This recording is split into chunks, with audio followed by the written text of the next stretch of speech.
আজ আমরা PLC technician যে ক্লাস, সেই ক্লাসে আমরা একটা হাইড্রোলিকের সিস্টেমের একটা প্রজেক্ট আমরা বানিয়েছি। একটা পিএলসি থ্রু দিয়ে এই হাইড্রোলিক সিস্টেমের একটা লজিক আমরা রান করাবো। তো সেই লজিকটা কি না, এখানে এই যে হাইড্রোলিক সিস্টেম আছে, এই সিস্টেমের যে এই সিলিন্ডার আছে, এই সিলিন্ডারটা যখন হোম পজিশনে আসবে তখন আমার মোটর স্টার্ট হবে। যদি হাই সিলিন্ডার হোম পজিশনে না যায় তাহলে মোটর কিন্তু স্টার্ট হবে না। হোম পজিশনে যাওয়ার পর মোটর স্টার্ট হবে। মোটর স্টার্ট হওয়ার পর আমার দুটো পুশ বাটন থাকবে, একটা আপের জন্য, সিলিন্ডারটাকে আপ করার জন্য, এবং একটা সিলিন্ডারটাকে ডাউন করার জন্য। তো আমরা এখানে এই যে সিলিন্ডারটা আমরা যখন ডাউন পুশ বাটন প্রেস করে আমরা যখন ছেড়ে দেবো তখন ও অটোমেটিক ডাউনে নামতে থাকবে, এবং নামতে নামতে যখন একটা সার্টেন পজিশনে আসবে, মানে এই সেন্সরের কাছে আসবে, তখন অটোমেটিক বন্ধ হয়ে যাবে। তারপর সিলিন্ডারটাকে উপর দিকে তোলার জন্য আমার আপ পুশ বাটন থাকবে। আপ পুশ বাটনটা যখন একবার প্রেস করে আমরা ছেড়ে দেবো তখন ও অটোমেটিক আস্তে আস্তে উপর দিকে আপ হতে থাকবে এবং হোম পজিশনে চলে যাবে।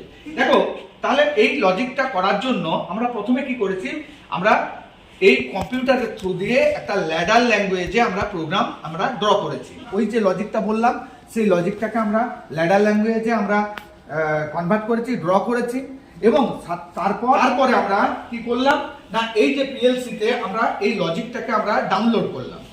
ডাউনলোড করার পর এই পিএলসির যে ইনপুট এবং আউটপুট গুলো আমরা ওই প্যানেলের সাথে আমরা কানেক্ট করলাম। কটা ইনপুট না, একটা হচ্ছে দুটো সেন্সরের জন্য দুটো ইনপুট, দুটো পুশ বাটন, একটা আপ এবং একটা ডাউন, সিলিন্ডার আপ সিলিন্ডার ডাউনের জন্য দুটো পুশ বাটন, এবং মোটর স্টার্ট স্টপের জন্য দুটো পুশ বাটন। তাহলে টোটাল 6টা ইনপুট আমরা কানেক্ট করব। এবং আউটপুট কটা, 3টা আউটপুট। কি কি, দুটো সলিনয়েডের জন্য সিলিন্ডার আপ এবং ডাউনের জন্য দুটো সলিনয়েডের জন্য দুটো আউটপুট, এবং একটা মোটরের জন্য আউটপুট। এই 3টে মোটর আউটপুট, এই 3টে আউটপুট এবং এই 6টা ইনপুট আমরা এরপর ফিজিক্যালি আমরা কানেক্ট করব।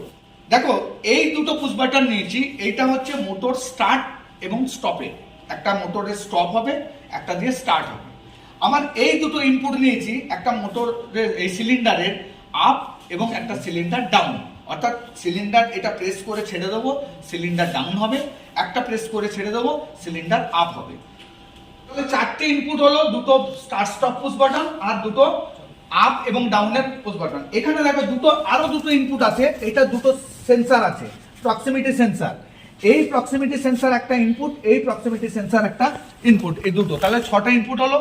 এখানে দেখো দুটো সলিনয়েড আছে, এই একটা সলিনয়েড, এই একটা সলিনয়েড। তাহলে এই দুটো আউটপুট, এবং এটা হচ্ছে মোটর, এটাও হচ্ছে একটা আউটপুট।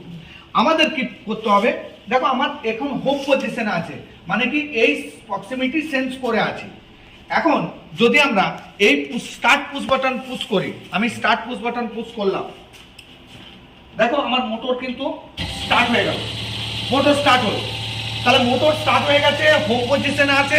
আমি এবারে ডাউন পুশ বাটনটা, সিলিন্ডারটাকে নিচে নামাতে চাই। দেখো, এখন আমি ডাউন পুশ বাটনটা প্রেস করছি, ডাউন পুশ বাটনটা প্রেস করে রিলিজ করছি। দেখো সিলিন্ডার আস্তে আস্তে ধীরে ধীরে নিচে নামছে। নামতে নামতে দেখো ওই সেন্সরকে যখন সেন্স করবে তখন কিন্তু অফ হয়ে যাবে। দেখো জাস্ট ওই সেন্সরটা অফ হয়ে গেছে। এবার আমার সিলিন্ডারটা উপরে ওঠানো দরকার, তো আমি আপ পুশ বাটন, এখন আমি আপ পুশ বাটনটা প্রেস করলাম, রিলিজ করলাম। তারপরে দেখো, এবার দেখো আমার আপ পুশ বাটন আপ, মানে সিলিন্ডার আপে যাচ্ছে এবং হোম পজিশনে চলে গেল। তাহলে দেখতে পেলে যে আমরা এই লজিকটা পিএলসি প্রোগ্রামে আমরা ল্যাডার ল্যাঙ্গুয়েজে কমপ্লিট করে ফিল্ড ডিভাইসগুলো কানেক্ট করেছি, কানেক্ট করে আমরা এই প্রোগ্রামটা রান করালাম।